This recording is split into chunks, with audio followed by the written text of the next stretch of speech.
एक दिन पहले सूरत में 6 मंजिला बिल्डिंग धराशायी होने से 7 लोगों ने जानें गंवाई। ऐसे ही सिद्धपुर शहर में जर्जर इमारतों को लेकर लोग परेशान हैं। अगर बरसात के मौसम में ये इमारतें गिर गई तो लोगों की जान भी जा सकती है।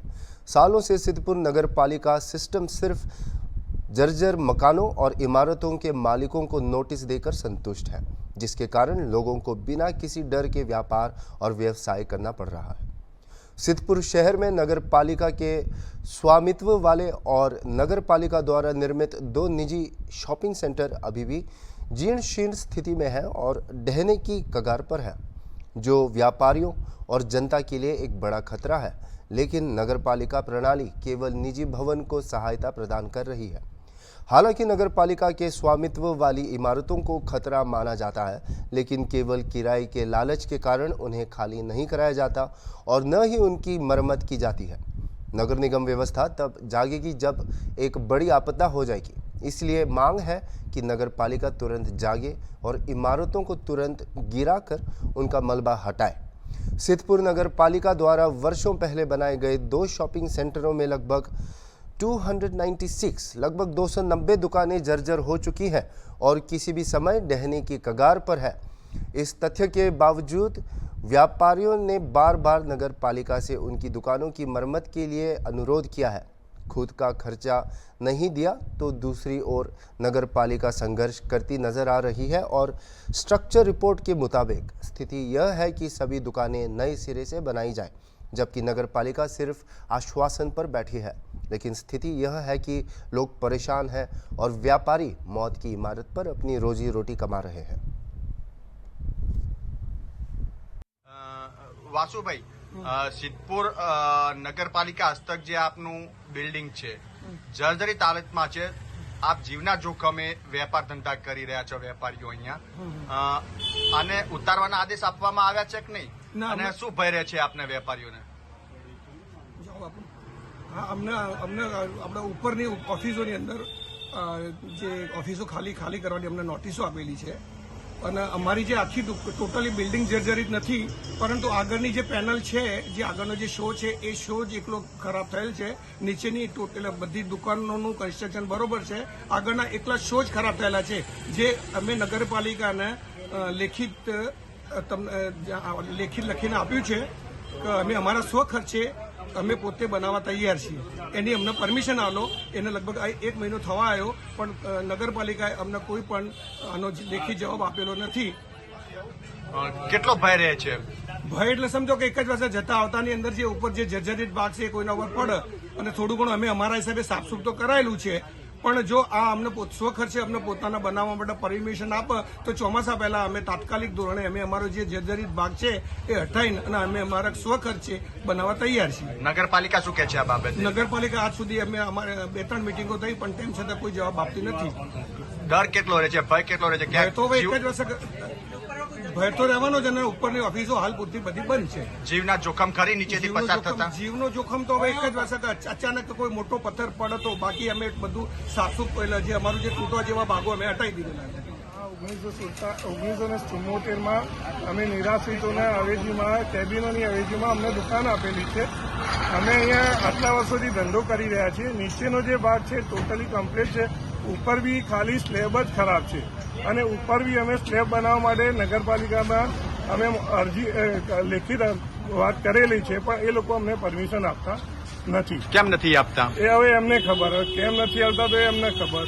બીજું તો અમારી સાથે જ આજે સ્ટેટ બેંક છે તો એમને એ લોકોએ એ રીતે બનાવી દીધું, તો અમે બી અમારા સ્વખર્ચે બનાવવા તૈયાર છીએ. કેટલી દુકાનો છે? ઉપર લગભગ 19-20 દુકાન છે, અને નીચે આખા કોમ્પ્લેક્સમાં લગભગ મારા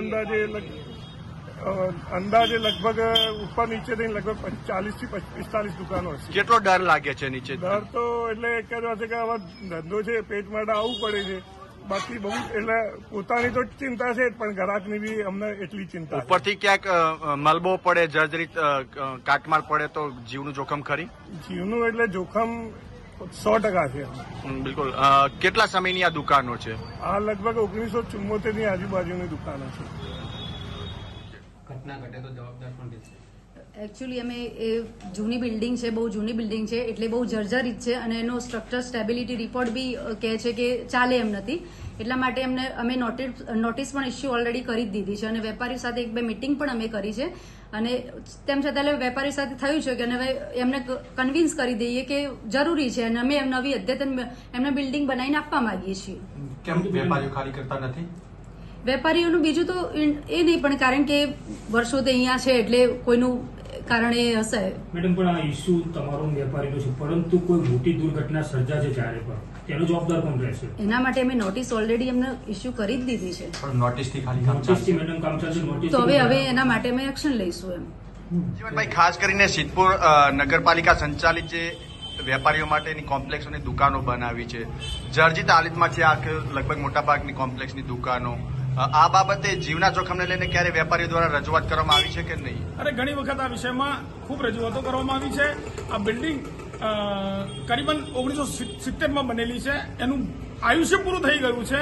એ પ્રથમ દ્રષ્ટિએ દેખાય છે કે આ ગમે ત્યારે કડડાડા ભૂસ થઈને એઠી પડે અને જો એઠી પડે તો 5-25 લોકો આની અંદર મોતનો ભોગ બને. વેપારીઓ રસ્તા ઉપર ચાલતા રાહદારીઓ ગમે તે ટૂંકમાં જે પણ જશે માનવ જશે. નગરપાલિકા 5-25 એક સાથે મરે એની રાહ જોઈને બેઠી છે.